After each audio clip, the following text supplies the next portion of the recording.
भारत और चीन के बीच पूर्वी लद्दाख में वास्तविक नियंत्रण रेखा यानी कि एलएसी पर कई जगहों पर पिछले साल से सैन्य गतिरोध बरकरार है। इस दौरान चीनी सेना की ओर से सैन्य गतिविधियों को बढ़ाए जाने के बीच टॉप भारतीय सेना के अधिकारी अगले सप्ताह एक हाई लेवल बैठक करेंगे, जिसमें सेना की ऑपरेशनल तैयारियों के बारे में जानकारी दी जाएगी।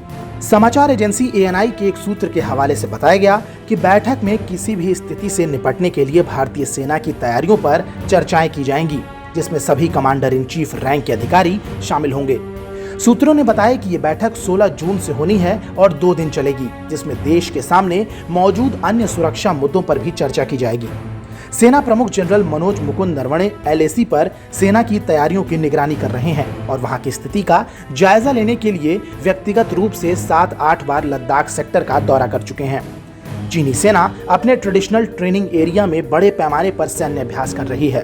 भारतीय सेना को उम्मीद है कि वो जल्द ही इस मुद्दे को सुलझा लेगी, क्योंकि वो चीनी सेना के साथ बातचीत कर रही है। सैन्य और राजनयिक वार्ताओं ने पैंगोंग झील क्षेत्र से सैनिकों की वापसी में मदद भी की थी। चीन की ओर से भारतीय क्षेत्र में आक्रामकता दिखाने के बाद दोनों देशों के बीच पिछले 1 साल से अधिक समय से सैन्य गतिरोध चल रहा है। भारत ने चीन को करारा जवाब दिया और चीन की बंदर घुड़की को रोकने के लिए लगभग 50,000 से ज्यादा सैनिकों और भारी हथियारों को तैनात कर दिया। नरवणे ने कहा था कि पूर्वी लद्दाख में टकराव वाले सभी बिंदुओं से पूर्ण सैन्य वापसी तक तनाव में कोई कमी नहीं आ सकती और भारतीय सेना प्रत्येक क्षेत्र में आपात स्थिति के लिए तैयार है। जनरल नरवणे ने यह भी कहा कि चीन से भारत सख्ती से निपट रहा है ताकि पूर्वी लद्दाख में अपने दावों की गरिमा सुनिश्चित की जा सके। बहरहाल इस खबर पर आपकी क्या राय है, हमें कमेंट सेक्शन में जरूर बताएं। साथ ही देश और दुनिया से जुड़ी तमाम बड़ी खबरों के अपडेट्स के लिए सब्सक्राइब करें हमारा डिजिटल प्लेटफॉर्म TV9 भारतवर्ष।